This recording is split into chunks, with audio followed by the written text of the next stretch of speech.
Hello and welcome to another Booze Baron No Bullshit Facebook crazy video. You can tell that it's kind of going to be a no bullshit, nothing too fancy sort of video when I'm not wearing tweed or a bow tie. On the site, a couple of weeks, you'll see it soon. Tweed, bow tie means if you're into your alcohol and you know a little bit about it already, pay attention because cool little stuff happens then. I rant at you about individual drinks, but for right now, this is just breaking some pretty simple stuff down. Glad you all liked the Scotch video. It meant a lot to me, the comments and everything. Seriously, it kind of keeps me motivated, keeps me going. But oddly enough, people are kind of asking me this question again and again, like, why am I going for Australian spirits? What's the go? Well, just to counteract those of you that think that Australia's spirits stop at Bundy, I've provided a little collection for you.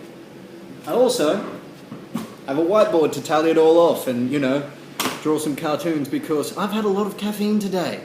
A lot. So let's get down to it. We'll start with the single malt. Here we have 3 capes from Bill McHenry Distillery. He's about to release his own version of whiskey. This is just sourced whiskey that has been aged and is one of the older whiskies in Australia. Beautiful stuff. From the Nant Distillery. Also in Tasmania, we have 1, 2, 3 releases, including theirs, which scored a 95.5 out of 100 by Jim Murray.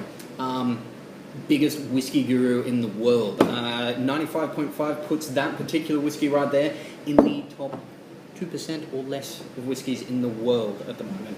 Those are the 3 releases from the Nant. That's not including their first release. By the way, if you find a bottle of their first release, it is worth quite a monster. Grab it, it will be collectible.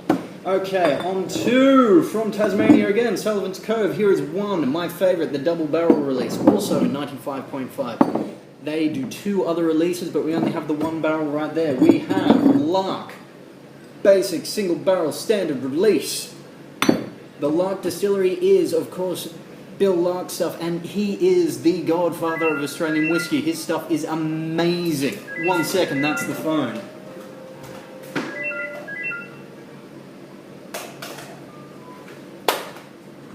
And I'm back. You guys are more important, so I hung up on them. Let's keep on going with Tasmania. Hellier's Road. These boys are by far and away the most commercially minded of the distilleries, and I don't mean that in a bad way. They're really cluey. If you check out the distillery, it's such a tourist attraction.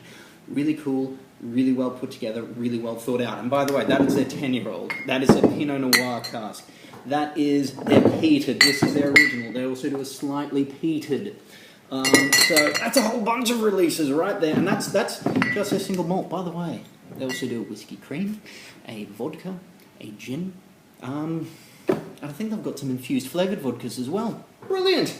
Okay, is that Tasmania done with? Well, no, there are a couple more. Heartwood. Amazing stuff. The old releases from Tamar before it became straight to gin. More products from that. Hey, who'd have thought? The bottling guys. Let's see, we've got Trapper's Heart. There's another one, Cradle something.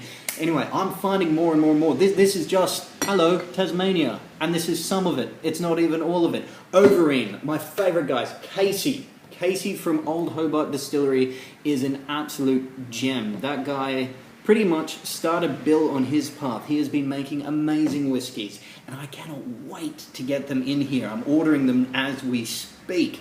Right, well, not as we speak, because I'm speaking to you right now, obviously not typing an order. Yeah. Actually, no, leave them in there. Let's just build this nice little wall kit fort. I'm building myself a whiskey fort. Okay, coming over from WA, Lime Burners. They have so many releases I can't even count. They are also doing an American whiskey. Who would have thought? They've got a sour mash style. Over there is also the Hootree, the first sour mash style guys in Australia. Brilliant, we're doing American style whiskey in Australia and it tastes completely different. It's so cool. Anyway, Lime Burners, really good. They're also producing gin, vodka, a rested gin rested in a barrel. Wicked. They've got absinthe. They've got like a Curacao orange style liqueur that balances that out as well. Like, you know, that's freaking fantastic. Vanilla vodka. Oh, you know what? I'm going to stop. They've just got so much stuff. Great Southern Distilling Company is the actual name. Search for Lime Burners or Great Southern Distilling Company. Those guys, like, boom, there we go. Really cool. Just came back from WA chatting to those guys, and they're just absolute champions. Really love it. Cameron from Great Southern Distilling Company. Great guy. Rightio. From Victoria, there is, of course, Bakery Hill. Haven't got any of that left, but here is Timboon, the railway shed. Tiny little place in Victoria, Timboon. Lovely joint. There's their single malt. That's come out. Finally been released. Just old enough. How brilliant is that? Moving away from Victoria, we have New South Wales. Great Outback. These guys, like, the bottle and everything, that's, let's not get into what it all kind of looks like, because it's a little bit kitsch, but the single malt from this, if you ever find the single malt from this, buy a bottle, buy two, drink one and hold on to the other, because it will be worth so much money. It is rated as probably the finest single malt produced outside of Scotland. So bizarre. It's from Australia. It's called the Great Outback. Best thing outside of, like, how cool is that? That is so special. My God. Let's just tally off what we've got in terms of whiskies here. Right, so 1, 2, 3, 4, 5, 6, 7, 8, 9, 10, 11, 12, 13. Cool. 1. Brilliant. There we have it. Tally board. 13, just on whiskies. Okay. I'm not stopping there. Let's move on. The next thing closest to a whiskey comes from the greenest distillery in the world. Peter Bignell makes this at Belgrove. It's white rye. Rye, as some of you may know, is a really, really traditional kind of spirit that's turned into whiskey. It comes from the rye grain. And Canadian Club, all that sort of stuff tends to be blended rye whiskey. So Australia's first rye. That's cool. He fires the still with used fish and chip oil. He built the thing himself. Used like overhead power cables that had fallen down in a storm as part of the welding rods to weld his still together.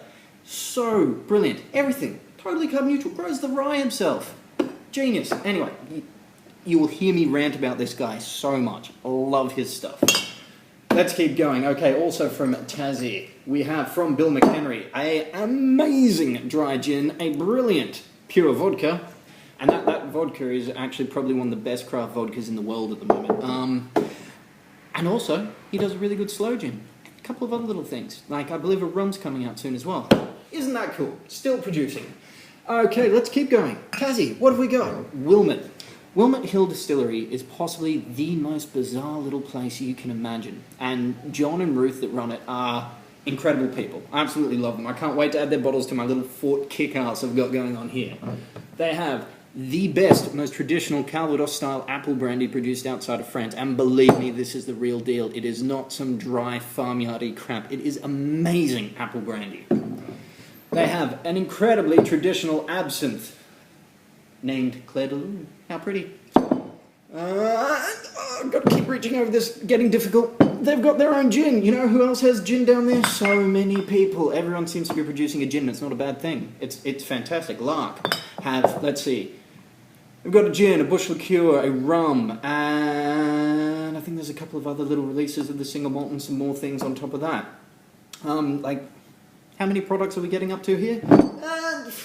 Basilico, also from Wilmot Hills. This is basil-infused grappa. Do you know how many people produce this in the world? I sure as hell don't. I can't find any commercial producer, and there it is. Basil-infused grappa. It is so beautiful. Let's see, what are we up to? 1, 2, 3, 4, 5, 6, 7. Another 7. That puts us up to 20. 20 spirits. That's cool. 20 spirits already. And then there is from one of the most amazing, cool ladies out there, Strom. Strom is a traditional Czech-style spirit infused with beech tree extract, like the sap from the beech tree turns itself into an extract, infuse it and a whole bunch of other flavors into this incredible spirit. Like, a lot of bartenders are like, I don't know how to make it taste good in a cocktail. A tiny little bit, like quarter of a measure into almost any classic cocktail makes the most incredible drink. It's really, really astounding what you can do with it. Rightio, so what does that make it? We're up to 21. 21 spirits that are just in my bar currently. if we start counting the guys that we haven't even gotten onto yet, there are in excess of, let's see, 21, we're looking... yeah, we're looking at over 30 spirits, even more, because there are distilleries I haven't even found yet. Tambourine Hill Distillery puts out nearly a dozen spirits, possibly more, and that guy is incredibly fun. And like an absinthe that's all bush herbs and everything, really cool. And yet, we're stuck thinking that Bundy is where it's at. Look at this. Look at this array. Look at Fort freaking Kick-Ass right here. We have everything you could ever want for a bar, for your home, for any kind of drinking. You want your premium stuff, it is there. You want your good, solid drinking vodkas and gins at a decent price, they are there. Everything that you love to drink is made here in Australia. And that's just unbelievably cool. And the best bit is it's made by people that actually care.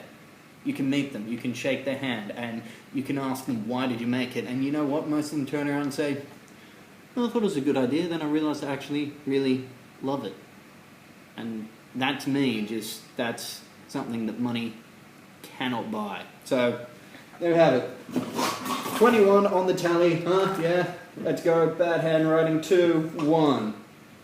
Get on it. Okay? Make sure you check out the website.